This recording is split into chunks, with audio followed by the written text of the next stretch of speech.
作，夜静春山空，月出惊山鸟，时鸣春涧中. Moulissa est une des meilleures élèves de sa classe à l'école primaire Kashgar numéro 1. L'enfant de 10 ans a reçu de nombreux prix pour avoir obtenu de bons résultats aux examens. Le frère cadet de Moulissa, âgé de 6 ans, entrera également à l'école élémentaire en septembre. Les deux enfants vivaient une vie simple et heureuse avec leurs grands-parents dans la vieille ville de Kashgar jusqu'à il y a plusieurs jours lorsque les invités non invités ont soudainement frappé à leur porte. Moulissa se souvient que 3 oncles sont passés avec des photos de son père. Ils ont dit qu'il était les camarades de classe de mon père. Ils m'ont dit que mon père était maintenant en Australie et m'ont demandé si je voulais y aller pour le retrouver.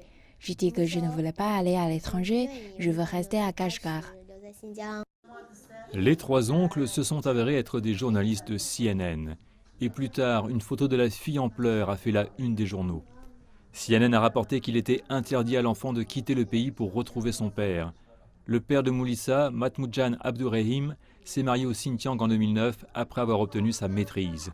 Il est ensuite resté 45 jours à Kashgar avant de se rendre en Malaisie avec sa nouvelle épouse. Selon le grand-père de Moulissa, de 2009 à 2013, Mahmoudjan revenait à la maison une fois par an.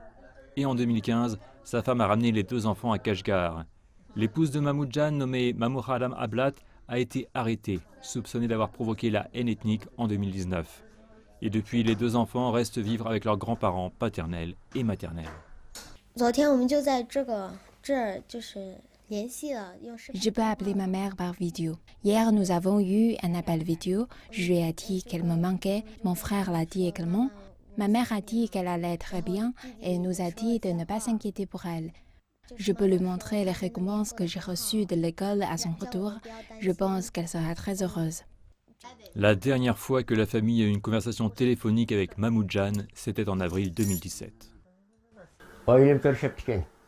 Ma femme a décroché le téléphone, je n'étais pas à la maison. Ma femme a demandé pourquoi il n'avait pas appelé à la maison depuis longtemps. Il a dit qu'il s'était rendu en Australie pour demander un doctorat et qu'il y resterait jusqu'à ce qu'il reçoive une offre. Ma femme a dit qu'elle ne se sentait pas bien et qu'elle irait à l'hôpital le lendemain et mon fils vient de dire OK.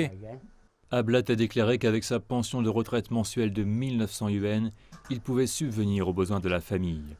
Il a ajouté que lui et sa femme avaient une assurance médicale pour couvrir leurs factures d'hôpital et il n'a pas besoin de payer les frais de scolarité des enfants parce qu'ils reçoivent gratuitement 15 ans d'enseignement obligatoire au Xinjiang. Alors maintenant, son seul souhait est de revoir son fils à la maison. Revenez à la maison si vous avez terminé vos études. Ta mère et moi vieillissons, c'est ta maison et vos 2 enfants sont également ici. Nous n'avons aucun problème avec notre vie, mais vous devriez élever vos propres enfants.